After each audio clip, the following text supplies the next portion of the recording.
इतने आदमी थे सरदार, दो आदमी। Oke, kabar yang cukup panas nih bos. Di tengah ramainya berita pertahanan di Indonesia, mulai dari rencana kedatangan Menhan Jepang, Mr. Shinjiro Kozumi ke Indonesia besok atau lusa, kemudian pengumuman Kasau untuk memperkuat Sultra, Sulawesi Tenggara Kendari dilanut Haluoleo dengan skadron tempur yang dulu isu-isunya J10. Nah, kini muncul lagi berita dari sebuah akun X besar @engchina5 dengan followernya mencapai 458.000 orang bos. Sangat besar untuk sebuah akun X, di mana dalam postingan terbarunya ia pun melaporkan mengenai penekenan kontrak 42 unit jet tempur J10C China oleh Indonesia baru-baru ini.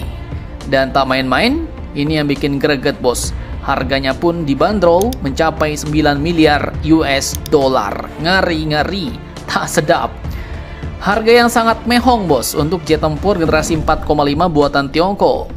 Dan karena katanya J10C ya artinya ini harga baru bos. Sehingga kalau dihitung-hitung itu satu paket unitnya mencapai 214 juta US dollar. Dikali harga dolar sekarang sekitar 17.000, maka per unit harga J10 tembus 3,7 triliun rupiah per unit. AJ gile, mahal amat ya kan? Dan ini lebih mahal pula dari Rafale bos, karena kontrak Rafale 42 unit dulu cuma 8,1 miliar US dollar. Bayangkan jumlahnya sama 42 unit, tapi harga paketnya beda 1 miliar lebih bos. Kalau misalnya lebih mahal Rafale ya wajar lah ya kan, ini masa lebih mahalan harga J10? Pusing kepala mimin ya kan? Walaupun baru ya tetap nggak masuk akal bos, mending nambah Rafale aja lah kalau gitu. Nah, lantas bagaimanakah pandangan admin? Apakah berita ini benar? Apakah ada hubungannya dengan kondisi geopolitik baru-baru ini di mana Menhan Jepang mau datang ke Indonesia? Simak videonya sampai habis bos.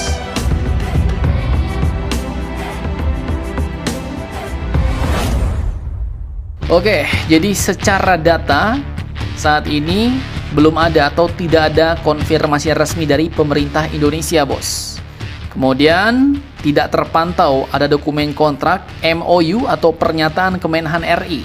Kemudian sumbernya juga hanya akun media atau proksi tertentu. Apalagi kali ini jelas-jelas media Tiongkok nih, yang dulu memang sempat menggembar-gemborkan kedikdayaan J10 saat mengalahkan Rafale di Pakistan bos. Jadi ya, secara teori ini kategorinya masih berupa klaim sepihak, bukan fakta terverifikasi bos. Kemudian mengapa mereka membuat berita sebarbar ini saat Menhan Jepang mau datang? Nah, apakah mereka cuma nyari view atau nyari audiens?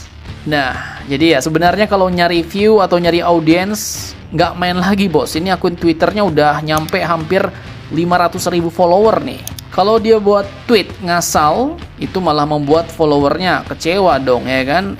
Kok ini akun mulai ngasal-ngasal buat berita ya kan? Tapi karena ini media Tiongkok yang biasanya akun-akun besar itu terafiliasi dengan pemerintah China atau semacam itu, maka secara geopolitik admin rasa ini dibuat sengaja sebagai tanda signaling atau propaganda bos. Jadi maksudnya di saat Menhan Jepang mau ke Indonesia, mau hibah atau jual kapal perang atau kapal selamnya yang dilatar belakangi oleh ketidakstabilan kawasan akibat ekspansinya Tiongkok, tiba-tiba akun China ini malah buat tweet sedemikian rupa. Tujuannya apa? Ya tadi, memberi sinyal geopolitik ke rivalnya di kawasan bos.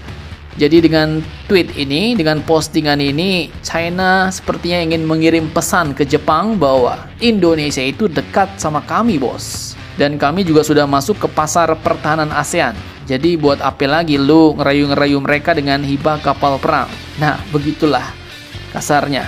Artinya mau buat Jepang down duluan bos. Merasa Indonesia pasti kurang terima kalau diajak kerjasama, apalagi kalau ada embel-embel Tiongkoknya.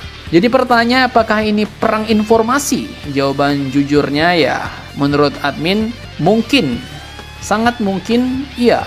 Ciri-cirinya ya kayak gini bos, sumbernya tunggal, terbatas, kemudian muncul di momen yang sangat strategis, Angka yang dikeluarkan bombastis dan tidak ada konfirmasi resmi. Ini tipikalnya information operation banget nih. IO bos. Pengertiannya cek di Google nih, kalian bisa dibaca di layar. Jadi maksudnya bukan mereka bohong total, tapi belum tentu juga benar.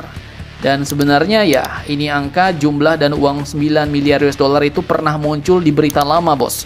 Waktu Pak Purbaya nyebutin anggaran belanja atau gimana waktu itu admin lupa. Jadi seolah-olah berita lama dinaikkan lagi untuk menghantam rasa percaya diri Jepun. Jadi pertanyaannya, apa yang mau dilakukan Jepun ke Indonesia? Mengapa tiba-tiba kabar J10 ini melambung lagi?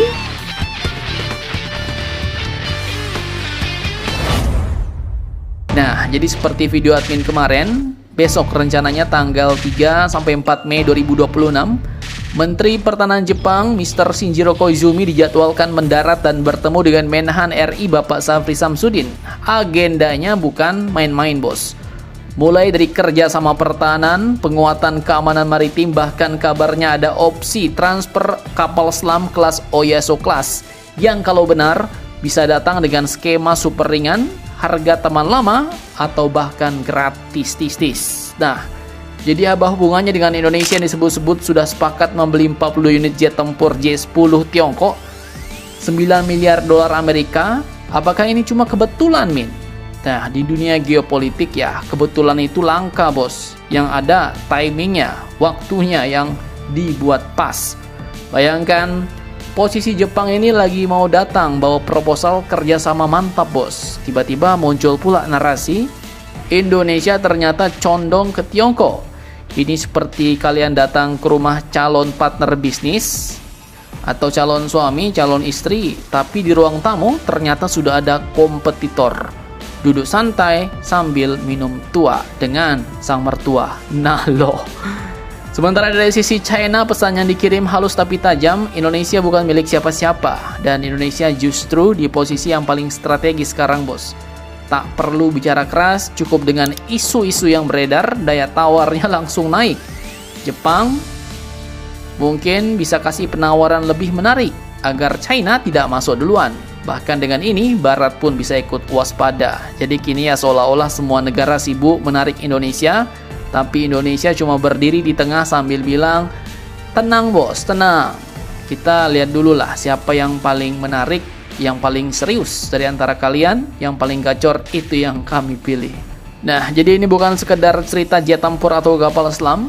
Ini adalah permainan pengaruh, dan negara kita Indonesia untuk saat ini adalah pusat papan caturnya, bos. Tapi ingat, itu hanya pandangan admin semata ya. Mantap, mantap jos. Nah, jadi bagaimana tentang hal ini? Jangan lupa komentar. Tetaplah kalian barbar dan jangan santuy terus. Demi Indonesia tangguh, salam Indomax, Indo Magazines.